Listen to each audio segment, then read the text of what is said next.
ವಿಶ್ವ ಪರಿಸರ ದಿನಾಚರಣೆಯಲ್ಲಿ ಸುಮಾರು 143 ದೇಶಗಳು ಇದನ್ನ ಆಚರಣೆ ಮಾಡ್ತವೆ.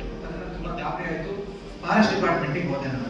ಅಲ್ಲಿ ಒಬ್ರು ನನಗೆ ಯಜಮಾನರು ಸಿಕ್ಕಿದ್ರು. ಅವರು ಹೇಳಿದ್ರು, ಅವರ ಅಡಿಗೆ ಕರ್ಕೊಂಡು ಆ ಜಾಗಕ್ಕೆ ಬಂದಿದ್ರು. ಏನಕ್ಕೆ ಬಂದಿದ್ರು ಯಜಮಾನ್ರು ಅಂತ ಸುಮ್ಮನೆ ಕ್ಯಾಶುವಲ್ ಆಗಿ ಅವ್ರ ಹತ್ರ ಮಾತಾಡ್ತಾರೆ. ಅವ್ರು ಹೇಳಿದ್ರು, ನನ್ನ ಮಗಳು ಹುಟ್ಟಿದ್ದು ಅವಾಗ ತಗೊಂಡೋಗಿ 20 ವರ್ಷದಿಂದ ನಾನು ಒಂದು 60 ಹೆಬ್ಬೇವಿನ ಗಿಡ ಹಾಕಿದ್ದೆ. ನನ್ನ ಮಗಳು ಮದುವೆ ಬಂದಾಗ ಅದಷ್ಟು ಕಟ್ ಮಾಡಿ ಮಾರಿದೆ. 4 ಲಕ್ಷ ರೂಪಾಯಿ ಸಿಕ್ತು. ಮಗಳು ಮದುವೆ ಮಾಡಿದೆ. ಇವತ್ತು ಮೊಮ್ಮಗಳು ಹುಟ್ಟಿಯಾಳೆ. ಮೊಮ್ಮಗಳು ದೊಡ್ಡವಳಾಗಿ ಮತ್ತೆ ಬರ್ಲಿ ಅಂತ 250 ಹೆಬ್ಬೆ ತಗೊಂಡೋಗಿ ಹಾಕ್ತೀನಿ ಅಂತ ಬಂದಿದ್ದೀನಿ ಅಂತ. ಸೊ ನಾನು ಫುಲ್ ಇನ್ಸ್ಪೈರ್ ಆಗಿದೆ.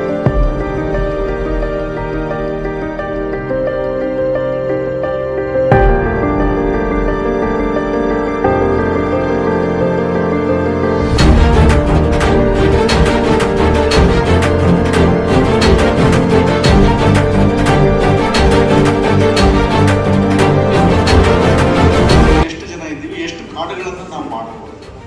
ಅವ್ರಿಗೇನು ಜಾಸ್ತಿ ಏನು ಹೊಲ ಮನೆ ಏನಿಲ್ಲ, ಭಾರಿ ಕಷ್ಟ ಇದೆ. ನಾನು ನೋಡಿರುವಾಗ ಏನಿತ್ತು, ಈಗ ಬೆಂಗಳೂರಲ್ಲಿರುವಷ್ಟು ಮರಗಳು ಹಳ್ಳಿಗಳಲ್ಲಿಲ್ಲ. ಅದೇ ಒಂದು ತೊಂದರೆ. ನಾವು ನೋಡ್ತಾ ಇರ್ತೀವಲ್ಲ,